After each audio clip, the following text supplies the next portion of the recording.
और राघव फुल कोशिश कर रहा है वैदेही को ये कन्विंस करने की कि हमारा पुनर्जन्म हुआ है और पिछले जन्म में हम दोनों शादीशुदा थे और हम दोनों का कोई कनेक्शन था, और मुझे जो सपने आ रहे हैं पुनर्जन्म के, उसे भी वो सपने आ रहे हैं, तो हम दोनों बहुत परेशान हैं। पर वैदेही उस बात को बिलीव नहीं करना चाहती है क्योंकि अभी तक कुछ क्लैरिटी नहीं मिली उसे पिक्चर की, उसको क्यों ये पुराने फ्लैशेस आ रहे हैं।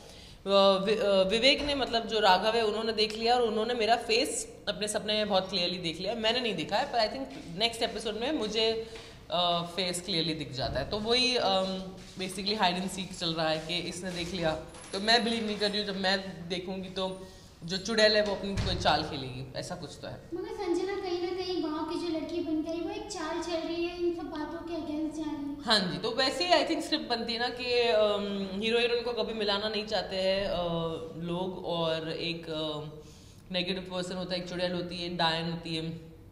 पहले कालासुर था जो हम दोनों को मिलाना नहीं चाहता था, तो अब चुड़ैल आई है और वो हम दोनों को नहीं मिलाना चाहती है। वैसे राघव इतनी ज्यादा कोशिश कर रहा है, क्या लगता है कब तक यानी मान जाएगी? आई थिंक नेक्स्ट एपिसोड में मान जाएगी। हमारा एपिसोड ऐसे फटाफट चलता है। Thank you. कहती है राघव की जो पीक आई है उसके बाद में संजना काफ़ी मतलब उन लोग को कन्विंसिंग करी कि एक्सेप्ट ना करें। हाँ, जो पिक आ गई है वो राज और गौरी की शादी की है, और अगर वो वैदेही को याद आ गया तो फिर सब कुछ तहस नहस हो जाएगा। जो इतनी प्लानिंग की है संजना ने 25 सालों से, जो इंतज़ार किया, वो सब खत्म हो जाएगा। इसलिए मैं आई हूँ कि उनको बहकाने के लिए कि ये पिक इस पर मत जाइए, और मैं जो कह रही हूँ उस पर विश्वास कीजिए। तो काफ़ी कुछ कह रही है, मतलब कुछ गाँव की चीज़ें बताइए कुछ। मैं कह रही हूँ कि गांव वाले, आप लोग ये जो हवेली खरीद रहे हैं, गांव वालों को बिल्कुल पसंद नहीं है, तो वो मोर्चा निकालने वाले थे, इसीलिए वो ये फ़ोटो खींची है कि इनके खिलाफ मोर्चा निकालने वाले हैं।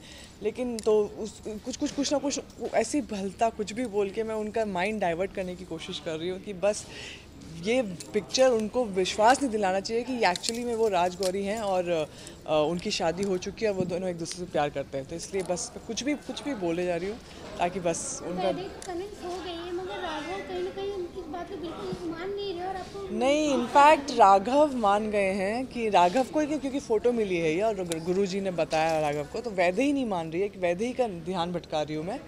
वैदेही नहीं मान रही है कि ये फ़ोटो उनके पिछले जन्म की है। So I am trying to right now मैं उनका माइंड डाइवर्ट करी हूँ, वैदेही का। अब किस हद तक जाएंगे उन लोगों को कन्विंस करवाने के लिए कि मैं किसी भी हद तक जा सकती हूँ। मैं लोगों को मार सकती हूँ, तो फिर मैं किसी भी हद तक जा सकती हूँ। अभी मैं फ़िलहाल क्या नाम, राघव को लेके जा रही हूँ एक गुफ़ा के अंदर, और फिर मैं उनके अंदर ट्रांस कर दूँगी पूरा, और उनको ये बताऊँगी कि मैं गौरी हूँ, वो वैदेही गौरी नहीं, मैं गौरी हूँ। और कैसे आगे ट्विस्ट एंड टर्न्स आएंगे वो आपको जल्दी पता चलेगा। फैन का एक नया क्या ट्रैक देखने को मिलेगा? आई थिंक ये एक पूरा ट्रैक ही है नया। अभी जैसे वो बताएगी कि मैं गौरी, अगर मैं गौरी हूँ तो फिर ये एक नया वो खुलता है कि अच्छा, अगर ये मैं गौरी हूँ तो फिर उनको जो सपने आते हैं वो क्या है। So it's a completely new track, जहाँ पे मैं अपनी फ़ोटो दिखाऊंगी मेरी और राघव की शादी हो, जो राज की शादी हुई थी एंड ऑल दैट। सो देखिए, आप धीरे धीरे देखिए, आपको क्या पसंद आएगा होपफुली।